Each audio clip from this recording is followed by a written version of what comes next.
días, Castros. Let's going to do our maths lesson of today. So we are going to correct yesterday's work first. We were looking at how to multiply and try to do it mentally, or if we needed, try to do it jotting. Yeah. So those numbers, they were quite simple and I could do it mentally, although they are decimal numbers. So they all have one decimal place. Right, let's going to correct it. I don't know if you can see that blue well. I will get rid of that pen and get a new one. I'm going to be reading it and then the answer is in black, so hopefully you can all see it. Get your pen ready and let's going to mark it. So we start with my small value. My small value, because they are all decimal numbers, are my tenths.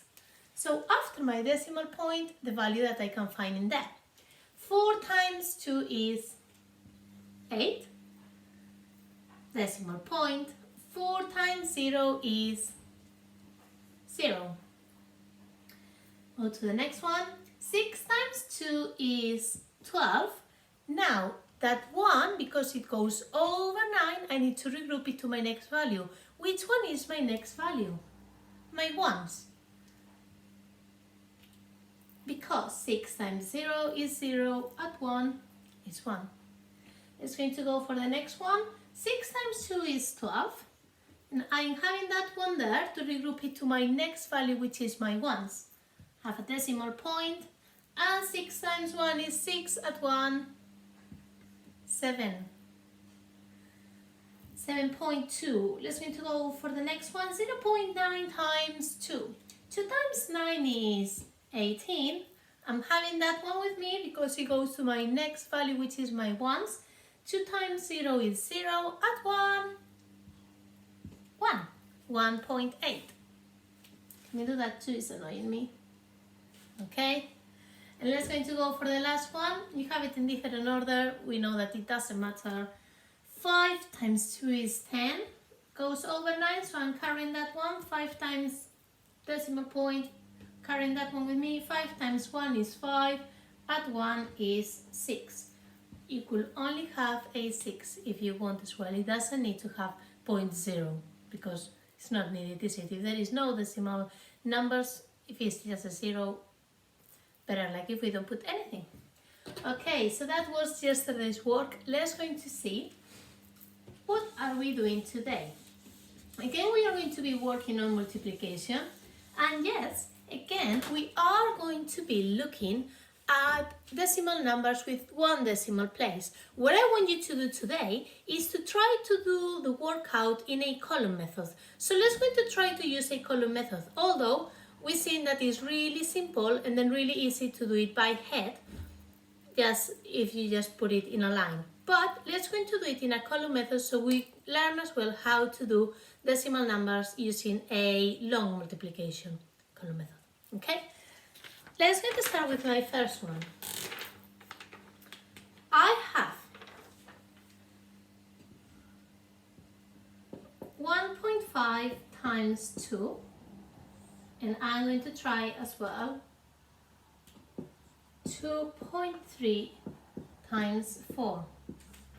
So, straight away, I could do it by head as I told you, because I can say 2 times 5 is 10, I'm carrying 1 to my next value, 2 times 2 is 2, at 1 is 3. But let's going to do it in a column method, please. I want to see it on your books as well. 2 times 5 is 10, and I'm carrying 1, I'm going to put it there so I don't forget. 2 times 1 is 2, at 1, 3. I forgot my decimal point, which goes there. Okay? Let's going to go to my next one. 4 times 3 is 12. I'm carrying it there, have a decimal point. 4 times 2 is 8, at 1 is 9. Alright? Really simple, really easy. Let's go to do some together. Get your book ready and let's go to do these ones together.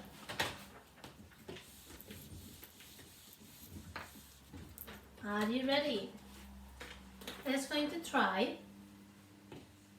2.4 times 2, and let's going to try 1.5 times 8 on your book, and let's going to do it together.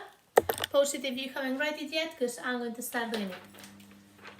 And again, I need to start with my smallest value because they are decimal numbers. You cannot see the decimal point a lot. Because they are decimal numbers, I need to start with my smallest value, which is my tenths. Okay? So 2 times 4 is 8, decimal point. 2 times 2 is 4. Okay? Next one. Again, I start with my smallest value, which is, they all have 1 decimal place, so it's going to be always my tenths. Okay, today. 8 times 5 is 40. 8 times 1, oopsie, decimal point, sorry. 8 times 1 is 8. Add 4 is 12. So it will be 12.0. Oh yes, 12. Okay, easy, isn't it?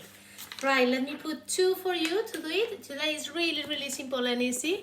I'm going to do 2 exercises. I want you to do it, pause it, and when you've done it by yourself, you can play it again and then we correct it. All right? Okay, so, I'm going to put 3, I think. I'm going to go for the first one. Can you do 1.7 times 5? Can you do 2.4 times 6? Can you do 1.5 times 7? Go for it. As soon as you finish, just play it again and we correct it. Okay, let's start with my first one. And again, I'm going to times first my tenths. So 5 times 3 is, 5 times 7 is 35. I'm carrying 3 to my next value. I'm going to put it there so I don't forget it. 5 times 1, I didn't put my decimal point. 5 times 1 is 5, at 3 is 8. I'm going to go over here again with my tenths. 6 times 4 is 24, I'm carrying that 2, decimal point. 6 times 2 is 12 and 2 is 14. And let's going to go down here. 7 times 5. 7 times 5 again is 35. 7 times 1 is 7. Add 3 is 10. And my decimal point was there. It's easy, isn't it? So have a go. I'm sure that you will be fine with it, and then we correct it tomorrow. Bye bye.